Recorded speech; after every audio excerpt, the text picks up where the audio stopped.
में आप सभी का स्वागत है। हफ्ते का आखिरी कारोबारी सत्र और आज का सत्र majorly mid cap small cap के लिए ज्यादा बेहतर आता हुआ दिखाई पड़ा।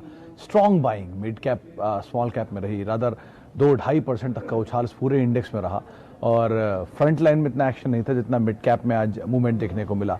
पार्टिसिपेशन था छोटे छोटे सब सेक्टर्स में। मिसाल के तौर पे आज बाइंग थी गैस स्पेस में, आईजीएल, एमजीएल सब में, एनबीएफसीज के अंदर सिलेक्टिव बाइंग, सीमेंट में स्पेशली जेके सीमेंट आखिरी मिनट पे जोरदार चला, फार्मा में कैडिला, शिल्पा, टोरेंट, कुछ ऐसे नाम से जहाँ पे खरीदारी रही। प्रॉफिट टेकिंग भी रही कंजम्पशन रिलेटेड स्टॉक्स में, जैसे कि United Breweries, United Spirits, Jubilant Foods, profit taking यहाँ आते हुए दिखाई पड़े। लेकिन एक बड़ा मूव आज मिड कैप में आया, खासतौर से उन शेयरों में जहाँ फंसे हैं उनको शायद भाव मिला होगा, या उन शेयरों में जहाँ पर वैल्यू बाय की गई थी वहाँ एक अच्छा मूव आता हुआ दिखाई पड़ा। तो ओवरऑल एक बेहतर स्टॉक या बेहतर दिन, जबकि आपके मिड कैप स्टॉक जो आपके मेजर पोर्टफोलियो का हिस्सा होते हैं वहाँ पे रिएक्शन आता हुआ दिखाई पड़ा होगा। चलिए अब सवाल जवाब का सिलसिला शुरू करते हैं। पहला सवाल अंकित दुआ जी का है स्पाइस जेट को लेकर। अंकित जी, आज ही एक शो था 12:30 बजे, उसमें मैंने ही ये शेयर रिकमेंड किया था क्योंकि एचएसबीसी की रिपोर्ट है उसलिए रिकमेंड किया, बीओबी कैपिटल की रिपोर्ट है इसलिए रिकमेंड किया। उन्होंने 110 रुपये के टारगेट्स दिए हैं, 80 रुपये के टारगेट दिए हैं। आपने किस भाव पे खरीदा कहना मुश्किल है, लेकिन जिस भी भाव पे खरीदा है आप अभी होल्ड कर सकते हैं। इससे ऊपर का भाव आपको इजीली मिल जाएगा, तो आप समय दीजिए। सेकेंड हाफ में ये शेयर डे हाई के आसपास बंद हुआ है, टाइम दीजिए, चलेगा ये शेयर। अच्छा, आगे बढ़ते हैं। Please suggest any share for short term. Jain साहब, मेरे पास कोई शेयर ऐसा नहीं है जो मैं शॉर्ट टर्म का सजेस्ट कर पाऊँ। मैं शॉर्ट टर्म मार्केट ना कभी ट्रैक कर पाया हूँ ना कर पाऊंगा, तो आप बेटर है कि अवॉइड करिए मेरे से, आप गलत आदमी से सवाल पूछ रहे हैं। खैर आगे बढ़ते हैं। बायोकॉन की कॉल ले रखी है 460 रुपये की 980 पे, और ये कॉल तो शायद दिसंबर की होनी चाहिए जहाँ तक अब मेरा आइडिया कहता है, दिसंबर की है। तो अभी तो आप बने रहिए, चल ही रहा है सही सही हिसाब किताब, बाजार में मोमेंटम है, मिड कैप चेज हो रहा है, लिक्विडिटी फ्लो हो रही है, जोरदार तेजी है। आप अभी तो एटलीस्ट बने ही रह सकते हैं। स्टॉप लॉसेस को ट्रेल करते रहिएगा, क्योंकि ज़रा सी वॉलेटिलिटी में कहीं बाजार में नीचे आए और आपका जो भाव है वैसे बहुत नीचे का, तो बहुत दिक्कत नहीं है, लेकिन आप फिर भी एटलीस्ट अपने स्टॉप लॉसेस को फर्दर ट्रेल करें, वो ज़्यादा अच्छा विकल्प रहेगा। आगे एक सवाल ले लेते हैं, बहुत सारे सवाल एकदम से। अंकित जी ने सवाल पूछा है भारती एयरटेल को लेकर। आपने खरीद रखा है, खरीदना चाहते हैं कहना मुश्किल, लेकिन फिर भी अगर खरीद रखा है तो बने रहिए, खरीदना चाहते हैं तो वेट करिए, नीचे मिले तो आप जरूर लीजिए। एक मार्केट में बड़ा इंटरेस्टिंग वाक्य अभी जो हो रहा है वो ये कि किसी को भी भाव नीचे नहीं मिल रहा है, तो सब ये कन्विंस हो रहे हैं कि यही भाव इज़ द बेस्ट भाव। ऐसा नहीं है, ये भाव फिर आएंगे, फिर नीचे आएगा बाजार, फिर ये भाव मिलेंगे। ऐसे हमेशा हुआ है। रेयरेस्ट केस में होता है कि वो शेयर चलते ही चले जाएं, नीचे ना आए, अदानी ग्रीन जैसे, लेकिन वो फंडामेंटल ड्रिवन स्टोरी नहीं है तो ज़रूर नीचे आएंगे। तो आप इस तरह से इसको देखिए, नीचे मिले तो आप लीजिए, एक्यूमुलेट कर लीजिए। कौन कह रहा है कि आप रोज़ रोज़ में इकट्ठा भर के ले लीजिए, नीचे मिले थोड़ा थोड़ा एक्यूमुलेट करिए। अच्छा, फेडरल बैंक खरीद रखा है सौरभ धवन साहब ने 63 रुपये के दाम पे। धवन साहब, वैसे तो अब बैंक की जो पार्टिसिपेशन है, जो बैंक की तेज़ी है, उसमें शेयर अब चलना शुरू हुआ है और फेडरल बैंक अब पार्टिसिपेट कर भी रहा है, मोमेंटम इसके अंदर आया भी है। बेटर यही है कि आपको अगर भाव मिल रहा है तो अभी तो आप बने रहें, लेकिन किसी भी तेज़ी में स्टॉप लॉसेस को ट्रेल करते रहें और धीरे धीरे तेज़ी में पार्टिसिपेट करते रहें, पार्शियली निकलते रहें और ऊपर की तरफ जाके सारा एग्जिट कर दें। ऐसा नहीं कि आप इसमें हमेशा बने रहेंगे, लंबी टाइम के लिए बने रहेंगे, लेकिन हाँ, कोई भी तेज़ी मिलती रहे, धीरे धीरे आप निकलते जाएं और फाइनली पूरा एग्जिट आप इसमें से करके किसी और बैंक में जा सकते हैं जो कि उस समय पे आपको सस्ता मिले, बड़ा bank, Kotak, axis, ICICI, HDFC safest option है। कहीं ये नीचे मिल जाए आप वहाँ पे इसमें एंटर कर सकते हैं। अच्छा, ये धवन साहब आपके फेडरल बैंक पे ही जवाब था। एयरटेल हो गया, अदानी गैस हम बात कर चुके हैं। वैसे पंकज जैन का एक सवाल है एनआईटी लिमिटेड को लेकर। पंकज जी, बहुत भागा है रिसेंटली शेयर, 100 शेयर है आपके पास और ये रिसेंटली बहुत भागा है। आपने शायद मोमेंटम चेज करने की कोशिश की थी, उसके बाद आप इसमें थोड़ा ट्रैक हुए हैं। देखिए, दो चीज़ें हैं, एनआईटी लिमिटेड और एनआईटी टेक के हिसाब से। एनआईटी टेक तो अब गई बिक, वो तो किसी बड़ी कंपनी ने या विदेशी कंपनी खरीद लिया, मल्टीनेशनल बना दिया और वो अब डीलिस्टिंग के लिए तैयार है, नेक्स्ट कैंडिडेट बन सकता है। इस तरह की अटकलें लग सकती हैं इसके लिए। एनआईटी लिमिटेड है इंडियन कंपनी और अभी भी एजुकेशन स्पेस में है और इसमें अभी तक कोई स्टेक सेल नहीं हुआ है, ना कोई बज़ है। नंबर्स बहुत सपोर्टिव, एटलीस्ट ऐसे नहीं हैं जो वैल्यूएशन सस्ते करें अभी। तो बेटर यही है, आपको तेज़ी मिलती है 200, 210, 220 की रेंज में आप निकल जाएं, वो ज़्यादा अच्छा ऑप्शन आपके लिए हो सकता है। बर्गर किंग का आईपीओ, साजिद साहब, दो तीन तरह के थॉट हैं। 260 के आसपास के इसके शायद स्टोर है। मैनेजमेंट बहुत बुलिश साउंड कर रहा है। पीयर कंपैरिजन में इनके सामने इंडिया में लिस्टेड दो ही कंपनियां हैं, वेस्ट लाइफ और जुबिलेंट फूड। जुबिलेंट फूड का बिजनेस अलग है, पिज्ज़ा में है, ये बर्गर में है। बर्गर में वेस्ट लाइफ इनके सामने एक बड़ा कॉम्पिटिटर है, बट प्रोडक्ट अच्छा है इनका और ब्रांड भी बढ़िया है। आप एटलीस्ट सब्सक्राइब कर सकते हैं। लिस्टिंग गेन के लिए नहीं, आप लॉन्गर टाइम होराइजन के लिए भी देख सकते हैं। लेकिन हमेशा ध्यान रखिएगा, कोई भी आईपीओ हो, अगर आप लिस्टिंग गेन लेना चाह रहे हैं तो डिफरेंट थिंग, लेकिन अगर आप होल्ड करना चाह रहे हैं तो ऐसा नहीं है कि वो आपको नीचे नहीं मिलेगा कभी। उस भाव पे नहीं मिलेगा जिस पे लिस्ट होगा, तो उसके नीचे आएगा कभी ना कभी। एसबीआई कार्ड को देख लीजिए, भर भर के लोगों ने लिया था, फिर वो लिस्ट हुआ, नीचे मिला, जिसने लिया होगा लिया, नहीं लिया वो वापस ऊपर के दाम पहुंच गए। तो ऐसे मिलते हैं दाम। आप अगर लंबा होराइजन सोच रहे हैं तो एक्यूमुलेशन का जो तरीका है वो ज़्यादा बेहतर होता है, आप उसको फॉलो करिए। लेकिन हाँ, अभी सब्सक्राइब करने की राय ज़्यादातर ब्रोकर्स यहाँ पे दे रहे हैं। HDFC AMC पे एक सवाल है 2496 पे राजदीप साहब का। राजदीप, आज ही जब वो शो हो रहा था कि ऊपर से कौन कौन से शेयर टूटे हैं, तो 30% अपने हाई से टूटा हुआ है और HDFC ग्रुप की इकलौती कंपनी जो इस डिस्काउंट पे मिल रही है। बाजार कमांड करेगा प्रीमियम इसका, आज नहीं तो कल। तो एटलीस्ट आप वेट कर सकते हैं, आपको दाम मिलेगा। और अगर नीचे आपको मिलता है तो आप ज़रूर लीजिए, कोई दो राय नहीं इस कंपनी के साथ, नंबर्स के साथ, सिचुएशन के साथ। नीचे लीजिए, ऊपर बने रहिए, यही आपके लिए सही रणनीति है। अच्छा, यस बैंक पर विक्रम महिला साहब पूछ रहे हैं क्या रुझान है। सर, यस बैंक के लिए वही रुझान है जो कल था कि जब तक नंबर ठीक नहीं होंगे तब तक आप शॉर्ट टर्म में मूव उसका देख सकते हैं, लेकिन लॉन्ग टर्म के लिए नंबर ही सपोर्टिव हैं। नंबर नहीं तो स्टॉक नहीं। नंबर अच्छे आ जाएंगे तो आप बने रहिए, 10 साल ही बने रहिए, कोई दिक्कत नहीं है। जो भी बैंक बड़ा है, HDFC, ICICI, SBI, Kotak, IndusInd, सबके नंबर सपोर्टिव हैं, इसीलिए वो वहाँ पर हैं। जिनके नहीं नंबर सपोर्टिव हैं वो आज ज़मीन पर है। तो आप उसको ध्यान रखिए और उसके हिसाब से अपनी पोजीशन रखिए। नियर टर्म में क्योंकि ज़्यादा इसमें स्पेक्यूलेशन चलता है, तो आप डबल भी हो जाए, आपको मिल जाए तो आप निकल जाएं, ज़्यादा बेहतर ऑप्शन रहेगा।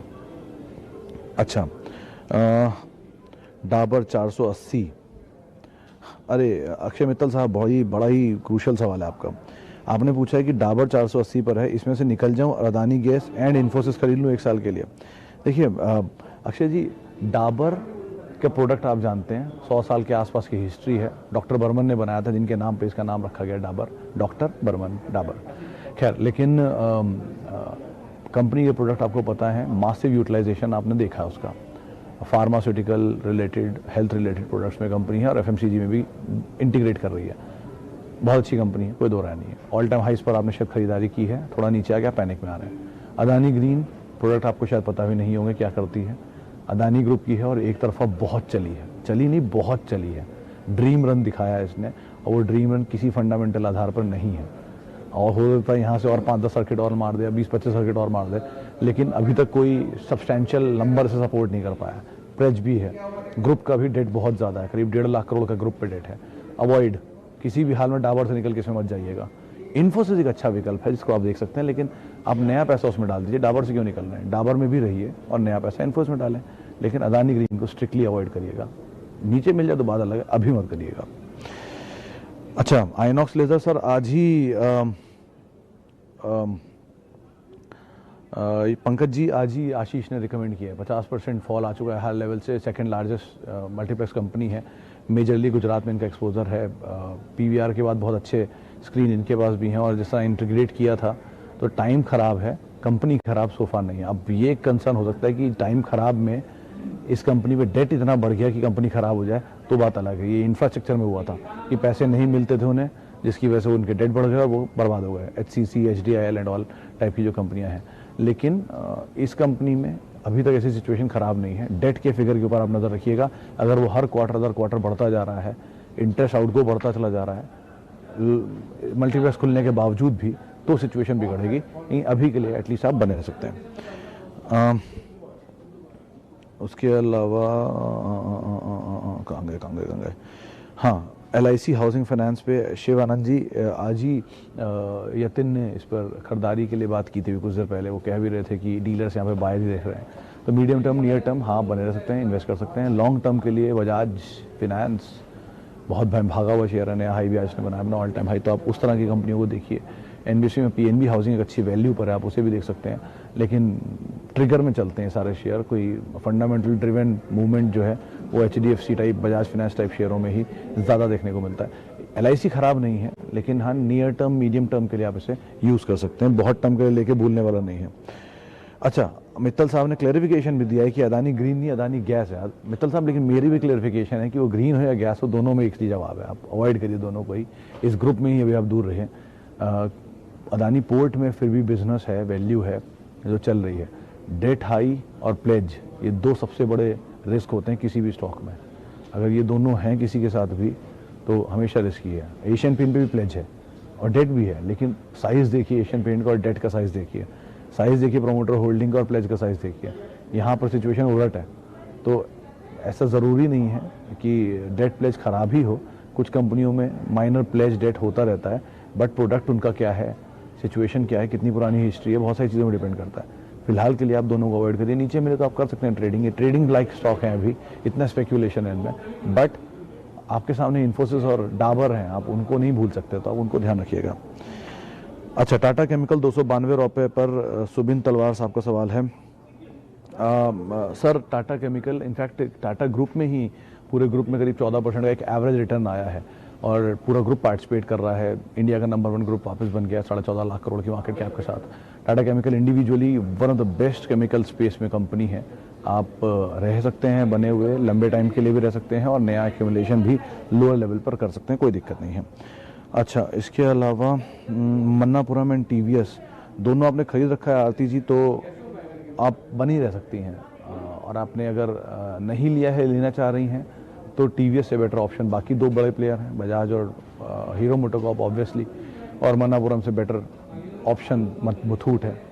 जब आप जा ही रही हैं सेक्टर में और लॉन्ग टर्म के लिए जा रही हैं, तो लीडर के साथ रहिए, रिस्क हमेशा कम होता है।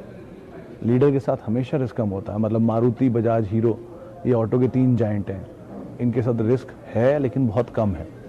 लेकिन किसी छोटे प्लेयर के साथ जाएंगे, दो TVS is not a small player, but comparatively वो छोटा है, तो आप लेकिन फिर भी टीवीएस में भी बनी रह सकती हैं, मन्नापुरम में भी बनी रह सकती हैं।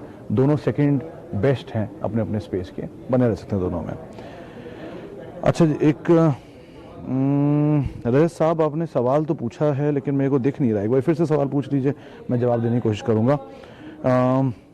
LNT पे श्रीपाल शाह साहब, मुझे नहीं पता आपका टाइम फ्रेम कितना है, लेकिन अगर लंबी अवधि का है तो आप ज़रूर बने रह सकते हैं। अंडर जो इनकी सब्सिडरीज़ हैं, उनकी जो इन्वेस्टमेंट वैल्यूज़ हैं वही बहुत है LNT के लिए। 1100-1200 के तो नंबर्स के बाद टारगेट आए थे, 1300 तक भी टारगेट राजा मैंने देखे हैं, तो आप एटलीस्ट बने रह सकते हैं। अच्छी कंपनी है, अच्छे नंबर हैं, फंडामेंटल साउंड है, लेकिन समय ले सकता है क्योंकि इक्विटी फ्लोट इसका भी बहुत बड़ा है, ITC और यस बैंक की तरह, तो थोड़ा टाइम लेगा, लेकिन आप ज़रूर इसमें बने रह सकते हैं, कोई दिक्कत नहीं है।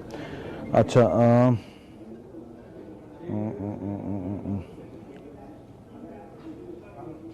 मुझे 3 दिन की छुट्टियों में कहाँ घूमने जाना है, ये भी एक सवाल है।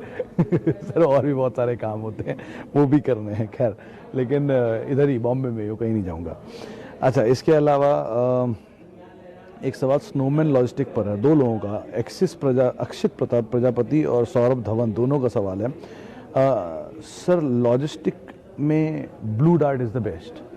आप ब्लू डार्ट के प्रमोटर देखिए, DHL वर्ल्ड के आई थिंक सबसे बड़े लॉजिस्टिक कंपनी है DHL, सबसे बड़े प्रमोटर वही हुए। दूसरा, वर्ल्ड वाइड जो जैगवार्स जाती हैं कहीं पर भी लॉजिस्टिक में, वो DHL करती है। प्लस DHL फार्मूला 1 के लिए भी ऑफिशियल कुरियर पार्टनर है, और प्लस अपने प्लेन्स भी हैं। मार्जिन भी सबसे स्ट्रांग रखती है और नाम भी आपने देखे होंगे, ब्लू डार्ट का मतलब गति और ब्लू डार्ट 2 ही बड़े नाम है, तो आप उनके साथ ही देखिए। स्नोमैन मोमेंटम बेस्ड स्टॉक है, आज आप ले लेंगे, थोड़ा चलेगा, निकल जाए, वो ज़्यादा बेटर ऑप्शन है। बट लंबी अवधि के लिए आप अच्छी कंपनियों में जाएं, मतलब बुरी नहीं है ये भी, लेकिन और अच्छी कंपनियों में जाएं, जैसे कि निफ्टी 50 के स्टॉक्स में बहुत अच्छे अच्छे नाम हैं, वो बहुत आपको भागे हुए लग रहे हैं, तो मिड कैप में JK सीमेंट जैसी कंपनियां अच्छी हैं, बिरला कॉल जैसी कंपनी अच्छी है, इंडिया सीमेंट कंपनी अच्छी है, सीमेंट में FMCG में डाबर बहुत अच्छी कंपनी है, आप उसको देख सकते हैं। मुथूट बहुत अच्छी कंपनी है, इनमें टाइम ले। यूनाइटेड स्पिरिट बहुत अच्छी कंपनी है, नीचे मिले इनको आप इन्वेस्ट करिए। क्यों रिस्क ले रहे हैं छोटे छोटे सेक्टर में, छोटा भाव देखकर अवॉइड कर सकते हैं आप। भाव छोटा इसीलिए है कि वो कुछ तो बात होगी ना, वरना तो बड़ा भाव होता।